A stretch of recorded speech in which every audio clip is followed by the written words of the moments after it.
জিন্দগির সব প্রয়োজন আল্লাহর কাছ থেকেই চাওয়া উচিত। দুর্ভাগ্য এক জাতি আমরা এমন মুসলমান হয়ে গেলাম যারা নিজেদের কোনো প্রয়োজনে আল্লাহর কাছে চাওয়ার অভ্যাস আমাদের নেই। আল্লাহর কাছে চাওয়ার অভ্যাস খুব কম। দোয়া করার মানসিকতাই আপনাদের মধ্যে কম। ওই শুধু ড্রাইভার টোকায়, ড্রাইভার মানে হুজুর কেবল হুজুর টোয়া, হুজুর দিয়া দোয়া করানো, হুজুর দিয়া। আরে ভাই, হুজুর দিয়ে দোয়া করানো নিষেধ না। হুজুর দোয়া করবে ঠিক আছে, কিন্তু নিজের আহাজারি, নিজের চোখের পানি, নিজের কান্না, নিজের আরজি নিজেই আল্লাহর কাছে পেশ করা উচিত। বান্দার কাকুতি মিনতি আল্লাহর খুব পছন্দ, আল্লাহর খুব পছন্দ, আল্লাহ তাআলার খুব পছন্দ। হাদিসে আছে বুখারীতে, ফাওয়াল্লাহি লা ইয়ামাল্লাল্লাহু হাত্তা তামাল্লু। নবীজি বলছেন, আল্লাহর কসম উম্মত, তোমরা চাইতে চাইতে আল্লাহর কাছে ক্লান্ত হয়ে যাবে, কিন্তু রব্বে করিম দিতে দিতে একবারও ক্লান্ত হবেন না। সুবহানাল্লাহ। লা ইয়ামাল্লাল্লাহ, তিনি ক্লান্ত হবেন না। তুমি চাও বান্দা, বারবার বলো, বারবার বলো। এজন্য বাপ নিজেদের সব প্রয়োজন আল্লাহর কাছে বলবেন। রাসূলুল্লাহ সাল্লাল্লাহু আলাইহি সাল্লাম বলছেন, হাত্তা শিরাকানা আলাইক, তোমার জুতার স্যান্ডেলের যে ফিতা, স্যান্ডেলের ফিতাটাও যদি ছিঁড়ে যায় তাহলে সেটাও তুমি আল্লাহর কাছে বলো। স্যান্ডেলের ফিতাটা ছিঁড়ে গেল, আল্লাহকে জানাও, মাওলা আমার একটা ছোট্ট মুসিবত হয়ে গেছে, আমার ফিতাটা স্যান্ডেলের ছিঁড়ে গেছে। এরে ভাইয়া, এইখানে এটা বুঝবেন না, বাংলাদেশের মাটি তো স্বাভাবিক, এই সময় স্যান্ডেলের ফিতা ছিঁড়ে গেলে তেমন অসুবিধা নেই, কিন্তু আরাফাতের ময়দানে স্যান্ডেলের ফিতাটা ছিঁড়ে গেলে তাইলে টের পাওয়া যাবে স্যান্ডেল কারে কয় আর ফিতা কারে। বুঝেন না? হ্যাঁ, মসজিদে হারাম থেকে হোটেলে যাইবার সময় যদি স্যান্ডেল হারায় যায় তখন বোঝা যায় স্যান্ডেল কত দাম, স্যান্ডেল কত দাম। মনে হবে যেন পায়ের তালুটা পুইরা গেছে, এত গরম, এত গরম। এই জন্য আল্লাহ তাআলা বান্দার ছোট থেকে ছোট বিষয়েও রাসূলুল্লাহ সাল্লাল্লাহু আলাইহি সাল্লাম সবক দিয়েছেন আল্লাহর কাছে চাইতে। তো ঠিক আছে, আমি মূল কথাটা এটাই বলতে চাইছিলাম যে মনোযোগ চাই, আন্তরিকতা দরকার। এই যে মোবাইলটা আসলে নিষেধ করার মূল কারণ এটা, মানে মোবাইলটা হাতে থাকলে দিল বসেন, মনোযোগ আসেন, এটা আমার অভিজ্ঞতা। অর্থাৎ এটা যতক্ষণ হাতে থাকে রেকর্ডের জন্যই হোক, ভালো, আমার বয়ানই রেকর্ড করুন, কিন্তু এতে ক্ষতি হয়। অর্থাৎ তার দিলের মধ্যে শুধু এটাই থাকে যে মোবাইলে উঠতেছে কিনা, তো এটা তখন আর তার নিজের জন্য অন্তরে আল্লাহর কথা বসে না, দিল জমে না।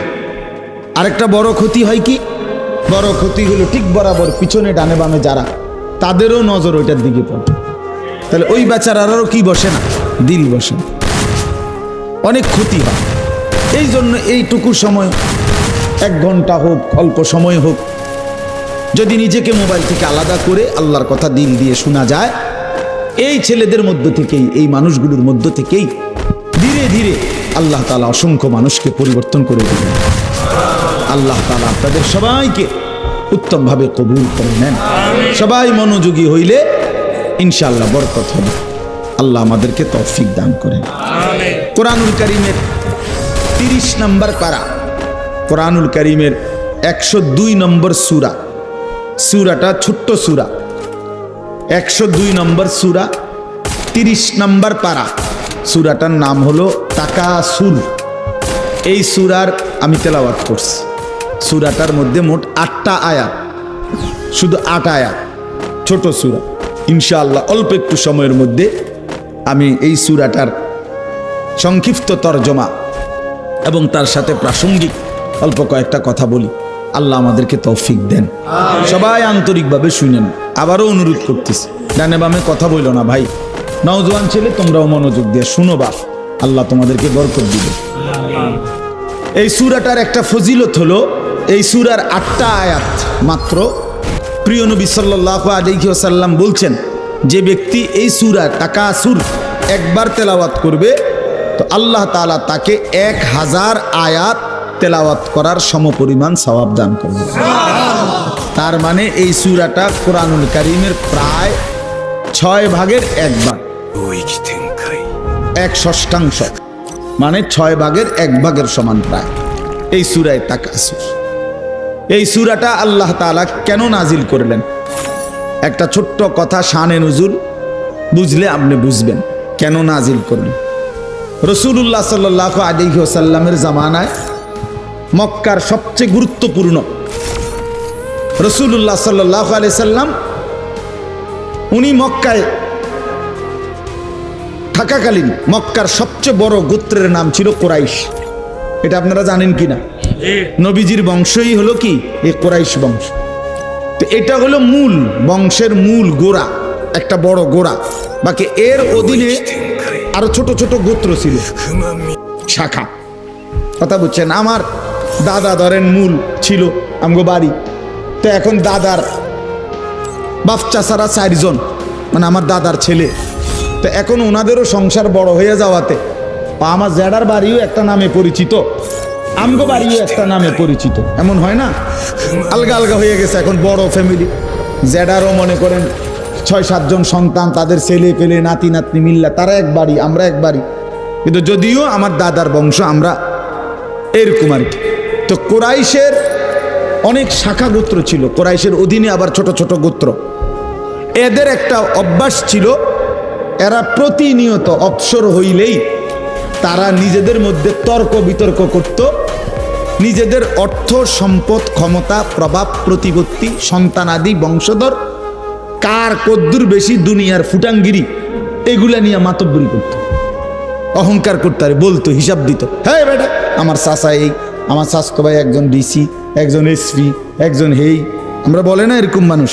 অর্থাৎ এই এরা আপনার গর্ব অহংকার করত, সম্পদ নিয়ে বংশধর নিয়ে নিজেদের ক্ষমতা প্রভাব প্রতিপত্তি নিয়ে হিসাব দিত যে আমার এই আমার এই আমার এই। তো আরেক গোত্রের লগে যার লগে তর্ক করতো তারাও বলতো বেটা আমগোই তান আছে, আমগোই আমগোই, এগুলা তারাও বলতো। এর মধ্যে এক দুইটা গোত্র ছিল, বনু আব্দে মানাফ কুরাইশের একটা শাখা গোত্র, আরেকটা হলো বনু সাহাম, এরাও একটা শাখা গোত্র। এই দুই গোত্রের লোকদের মধ্যে একদিন তুমুল এই নিয়ে তর্ক লাগছে, ভীষণ তর্ক। এই দোনো গোত্রই নিজেদের বংশ গরিমা, অর্থ সম্পদের হিসাব, বিভিন্ন যুদ্ধে এক একজনের এক এক যোদ্ধাদের অবদান এবং নিজেদের শৌর্য বীর্য অহংকার বংশধর এগুলো বলতেছিল, বারবার শুনাইতেছে আর কি। হেরাও কইতেছে, বনু সাহাম বনু আব্দে মানাফ, দোনো পক্ষ বলতে বলতে অবস্থা দাঁড়াইছে এই, ওই বনু সাহাম গোত্র যারা, তারা দেখছে যে হিসাবে বনু আব্দে মানাফের সংখ্যা বাইরে গেছে, মানে বেশি হয়ে গেছে। এগো যা যা নাম দাম যা কইছে, যার যেই ক্ষমতা যার যেই অবস্থা, এতে করে এরা কমে যাইতেছে, হাইরা যাইতেছে। কারা? বনু সাহাম গোত্র। তো এরা করছে কি তখন, এই বনু সাহাম গোত্র যখন দেখতেছে হেরে যাচ্ছে ওদের থেকে, এইবার তারার আর জীবিত লোক যারা, তারার আর হিসাব দিয়া পারতেছে না, মানে হেরার লগে কুলাইতেছে না। তো হেরা বলতেছে দিগাও, কই কবরস্থানে আসো, কই আসো, কবরস্থানে আসো। হ্যাঁ বেটা কবরস্থানে আসবে, মরে গেলে কিছে, আমরা মরা গুলোর হিসাব লো। এবার আমার যে চাচা মারা গেছে কি আসছিল জানো নি বেটা, যেটা কি আসছিল এই গেছে এবার কোথায়, কবরস্থানে গেছে, মানে মরা মানুষ সহ। যে বেচারা মরে গেছে তারও শান্তি নাই। এইবার সে কবরস্থানে তারা মানে দেখাইয়া মৃত মানুষদের হিসাব দিয়া নিজেদের বড়াই করতে শুরু করছে। কথা বুঝছেন কিনা বলে? অথচ জীবিত শেষ করে শেষ পর্যন্ত পৌঁছে গেছে কবরস্থানে। মৃত মানুষদেরকে নিয়েও দুনিয়ার এই গর্ব অহংকার বড়াই, ক্ষমতার বড়াই, সম্পদের বড়াই, বংশের বড়াই, পরিবার জনগণের বড়াই এই করতেছিল, এইটা করতেছে। এমনকি মৃত মানুষদেরকে পর্যন্ত টেনে আনছে।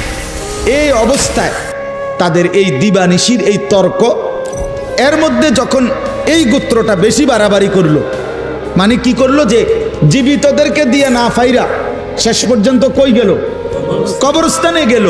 তখন তারা এই প্রেক্ষাপটে আল্লাহ পাক রব্বুল আলামিন তাদের এই আলোচনা যে হায় মানুষ, তোমরা দুনিয়ার জন্য দুনিয়াতে ডুবে গিয়ে দুনিয়ার অর্থ বিত্ত সন্তান পরিবারের অহংকার করতে করতে শেষ পর্যন্ত কবরে পৌঁছাও হিসাব দিতে শুরু করলা দুনিয়া, অথচ আখিরাতকে ভুলে গেল।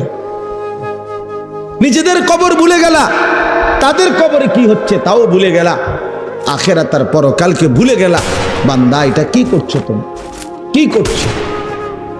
এভাবে বুঝি সবাই তোমরা দুনিয়ার মধ্যেই ডুবে গেলা, আখিরাতকে ভুলে গেলা। কামটা কি করতেছো তোমরা? এটা কি কোনো কাজ হইল? এটা কি কোনো কথা হইল বান্দা? এই আল্লাহ তাআলা তখন এই অবস্থার প্রেক্ষাপটে কোরআনুল কারীমের এই সূরাটি আল্লাহ তাআলা নাজিল করেছেন। সূরাটির নাম কি? তাকাসুর। বলেন তো সবাই। 102 নম্বর সূরা। কত নম্বর? 30 নম্বর পারা, 102 নম্বর সূরা। শুনলে ভালো বাপ, আপনি যদি আগের থেকে সিদ্ধান্ত নেন আপনি বুঝতেন না, তো আমি জীবনেও বুঝতেন না। আর যদি আপনার দিলে থাকে আল্লাহর কথা আমার জন্য বুঝার জন্য, আল্লাহর কসম, আপনি যদি একেবারে গণ্ডমূর্খ হন, টিপসই দেন, নামও লিখতে পারেন না, আল্লাহর কসম কোরআন আপনার জন্য সহজ। প্রিয় ভাই, তোমরা যারা স্কুলে পড়ো, কলেজে পড়ো, বন্ধু আমার, তোমাদের যতগুলো বই পড়ছো তার চাইতেও কোরআন সহজ। কোরআন সহজ। কোরআনুল কারীম তোমার বাংলা, অঙ্ক, ইংরেজি, পদার্থ, জীববিজ্ঞান বইয়ের চাইতেও সহজ।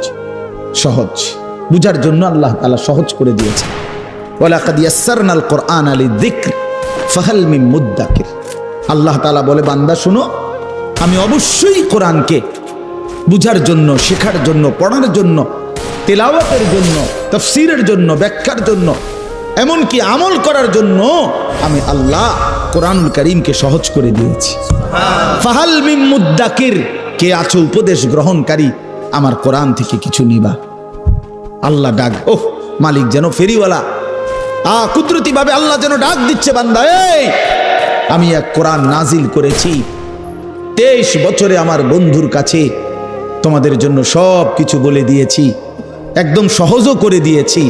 কে আছো তোমরা এখান থেকে উপদেশ নিবা? কে আছো তোমরা এখান থেকে জিন্দেগি গঠন করবা? কে আছো এখান থেকে জীবনের পুঁজি নিবা? কে আছো এখান থেকে দুনিয়ার কর্তব্য বুঝে নিবা, আখিরাতের দায়িত্ব বুঝে নিবা? আল্লাহ যেন ডাকতেছে, ফাহাল মিন মুদ্দাকির, কে আছো তোমরা? কে আছো? আসো। কোরআনুল কারীমে বন্ধু, ইয়া আইয়ুহাল্লাযীনা আমানু, হে ঈমানদারগণ, হে ঈমানদারগণ, হে মুমিনগণ, আল্লাহর কসম বাপ 89 বার, 8, 9, 89, মোট 89 বার আল্লাহ তাআলা আমাদেরকে ডাক দিয়েছেন, হে মুমিনগণ, হে মুমিনগণ, হে ঈমানদার। আচ্ছা, একটাবার ইনসাফের সাথে যুবক ভাই তুমি ভাবো, আর কতবার ডাকলে তোমার মালিক তুমি নামাজ পড়তে? 89 বার তোমার মালিক তোমারে ডাকছে, আর কতবার বললে তুমি সেজদা দিতা? হায় আফসোস। 80 বারের চাইতে বেশি বার আল্লাহ তাআলা বলছে, আকিমুস সালাহ, আকিমুস সালাহ, আকিমুস সালাহ, নামাজ পড়ো, নামাজ পড়ো, নামাজ পড়ো, নামাজ পড়ো, নামাজ পড়ো, নামাজ পড়ো। আর কতবার বললে বন্ধু নামাজ পড়তেন? আপনারা যারা নামাজ পড়েন, নামাজ বয়সী অনেক লোক, যে মা নামাজ পড়ে না, যে বোন নামাজ পড়ে না, যে যুবক ছেলে, কিশোর ছেলে, তুমি মুসলমানের ঘরে জন্ম নিয়ে নামাজ পড়ো না, তোমার আল্লাহ তোমার কাছে জানতে চাচ্ছে। কোরআন শরীফের একটা স্পষ্ট আয়াত আছে, একটা আশ্চর্য কথা শোনো ভাইয়া। কোরআন শরীফে 29 নম্বর পারায় একটা সূরা আছে, সূরায়ে মুরসালাত। এই সূরাটার নাম কোরআনুল কারীমের, আমি বলতেছি পরে দেখলে কারো মন চাইলে, 77 নম্বর সূরা, কোরআনুল কারীমের 77 নম্বর সূরা। এই সূরাটার নাম হলো মুরসালাত। এই একটি সূরার মধ্যে 50টা আয়াত।